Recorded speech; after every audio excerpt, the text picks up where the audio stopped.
sat at the kitchen table, sipping his morning coffee, staring at the empty chair across from him. The house was unusually quiet.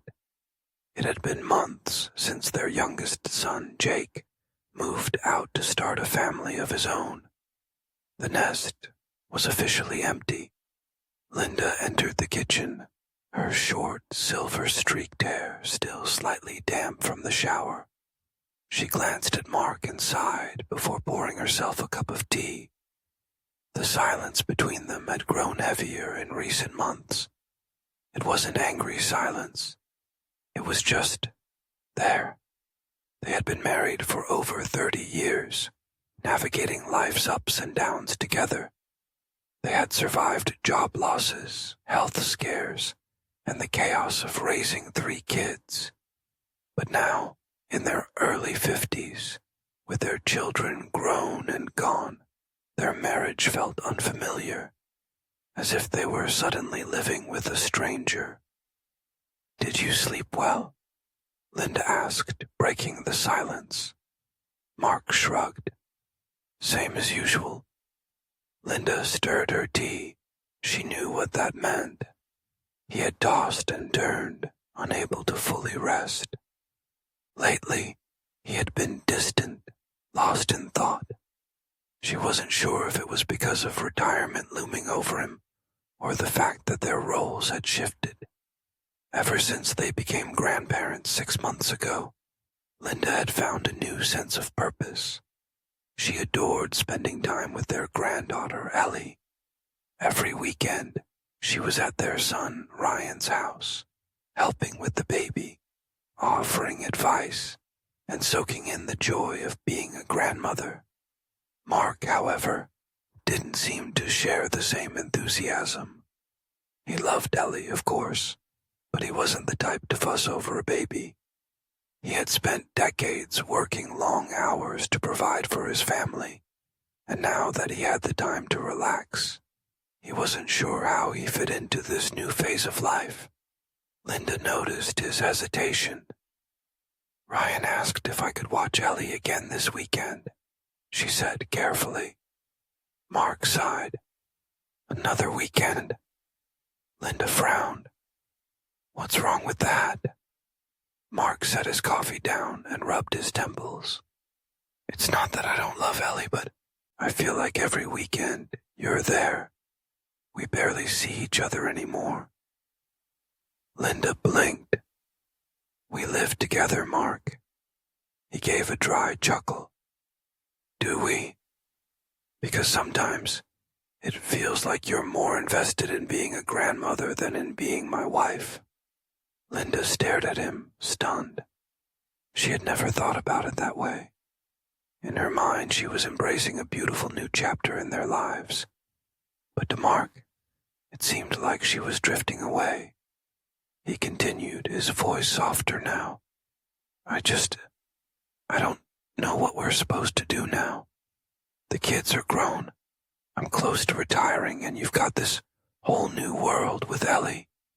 Meanwhile, I feel like I'm just here."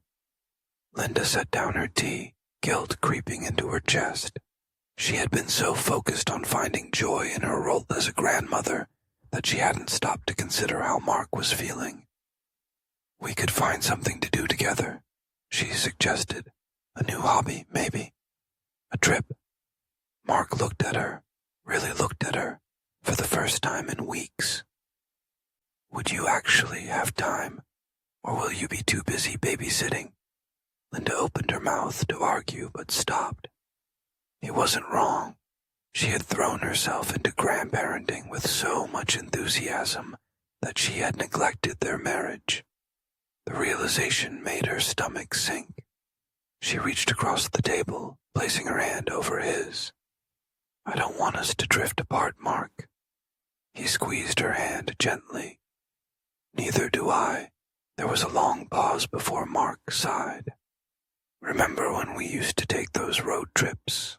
Just the two of us, no kids, no stress." Linda smiled.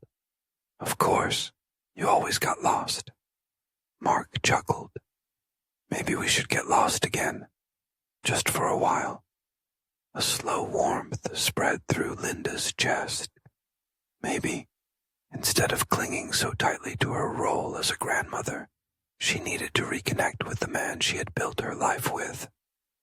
"Okay," she said. "Let's go on a trip. Just us." Mark grinned. "Good, because I already looked up a few places." Linda laughed, shaking her head. "You always were one step ahead." For the first time in a long time, they felt like partners again. The house might be empty, but their story wasn't over. It was just turning to the next chapter. As Mark and Linda prepare for their trip, Mark experiences occasional chest pain, but brushes it off as stress. Linda, however, insists he get a checkup. When tests reveal he has early signs of heart disease, the reality of aging hits them both hard. This forces them to reevaluate their lifestyle choices and priorities. Instead of just a fun getaway, their trip becomes a moment of deep reflection about their future, their health, and how they need to take care of each other. During their trip, they rediscover the small joys they had forgotten, holding hands while walking along the beach, sharing inside jokes, and just enjoying each other's company without distractions. However, as they try to reconnect romantically, they realize that physical intimacy isn't the same as it used to be. They have to navigate the awkwardness of aging bodies and changing desires, leading to humorous yet heartfelt moments as they learn to adapt and keep their love alive. Mark has always dreamed of retiring and moving to a quiet lakeside town, while Linda wants to stay close to their children and grandchildren. When Mark starts looking at properties in a different state, Linda is shocked and frustrated.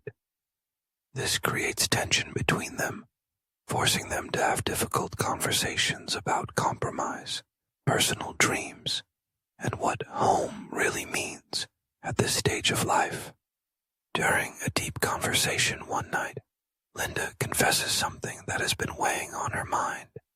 A brief emotional connection she had with a colleague years ago when she and Mark were going through a rough patch. Though it never turned into an affair, it was a time when she questioned their marriage. Mark is hurt, but also realizes that he too had moments when he felt distant.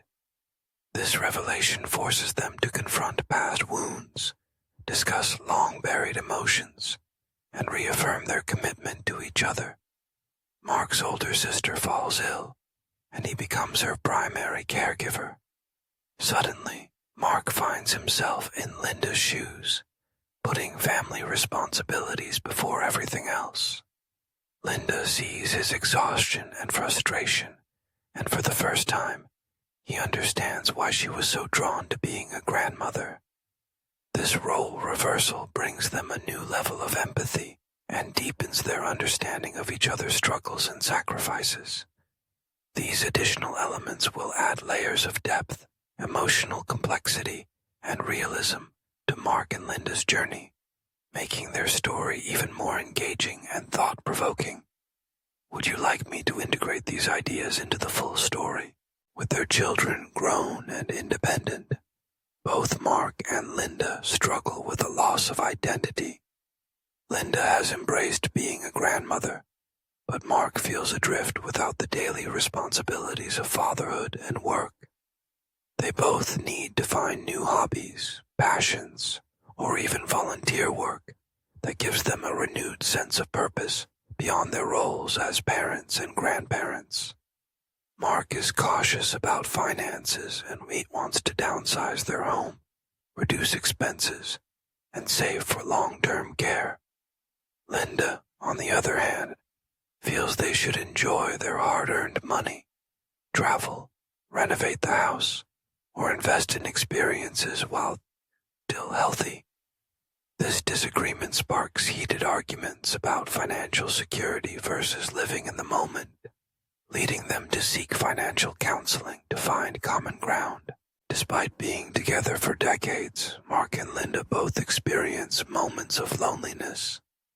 Their children are busy with their own lives, and friends are slowly drifting apart due to different priorities. Linda starts feeling invisible in social settings, while Mark struggles with the idea that he is no longer in his prime. These fears make them realize that their strongest support system is still each other. As their children and grandchildren rely more on social media and messaging apps, Mark and Linda feel out of touch. Linda tries to adapt, learning to FaceTime with her granddaughter, while Mark remains resistant, believing in old-fashioned phone calls. A humorous but relatable scenario unfolds as Linda tries to teach Mark how to use social media, leading to misunderstandings, but also new ways for them to stay connected with their family. A sudden, unexpected event, such as getting lost on a road trip, a medical emergency, or even an accident, forces Mark and Linda to rely on each other in a way they haven't in years. This experience rekindles their teamwork and love, reminding them why they fell in love in the first place. Whether it's a spontaneous adventure or a test of their resilience, they emerge from it with a stronger bond.